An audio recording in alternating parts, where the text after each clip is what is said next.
I still find it a bit awkward when people call me an art collector.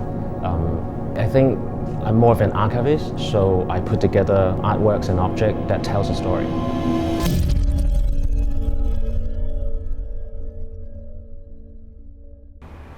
So should I just go ahead and try? It's a work by Lyota Yagi. What he did is he allows you to create an ice record, but of course the ice will melt. And with the change in materiality, the sound changes as well. So it really is a record of the passage of time. I started out liking quite a lot of installation, as you can see in the studio. This is where I put a chunk of my artworks.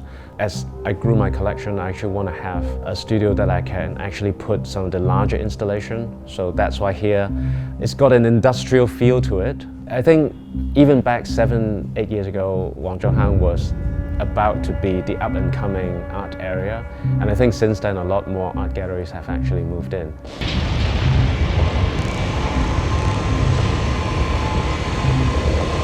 So this is one of my latest acquisitions.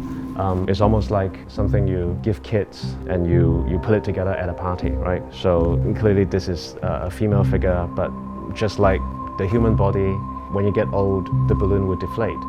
Basically, you recreate it every time. I try to be disciplined in terms of what I collect, so I do have a couple of themes. One is about motion and sound. So one example is the Anri Sala magic drum. He reversed the sequence where he played the sound, which caused the vibration, which played the instrument, which is exactly the opposite. I'm fascinated by both sound and motion, so this really captures both, right? Because it's also performative, so you have to activate it. The sculpture comes to life with sound when you move it around.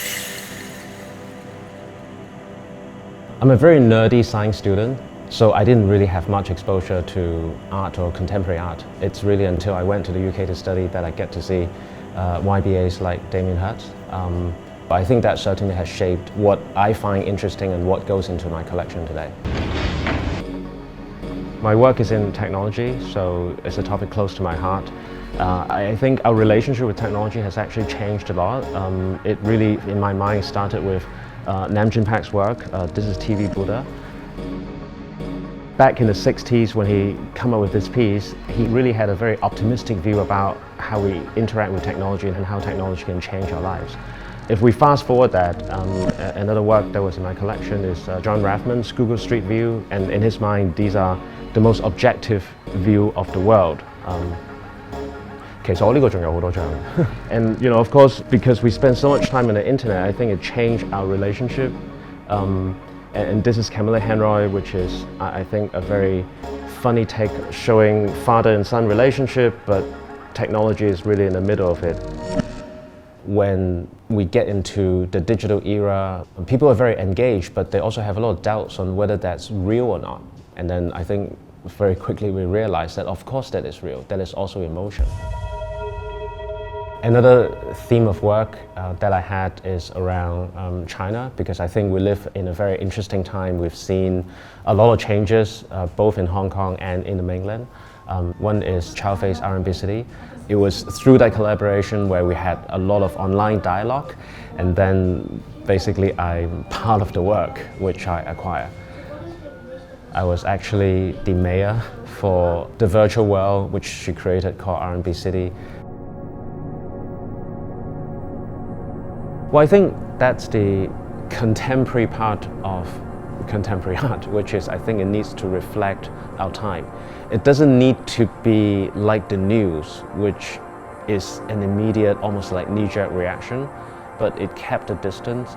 But I think through that, it is a very effective and long-lasting way to record what went on in the world today. There are a couple of art institutions that I'm involved with in Hong Kong. I chair Parasite, which is Hong Kong's oldest contemporary art space. I'm on the board of M+, which will be opening later part of this year. I think with more exposure and opportunity to see great work, we can nurture and develop the next generation of art lovers in Hong Kong.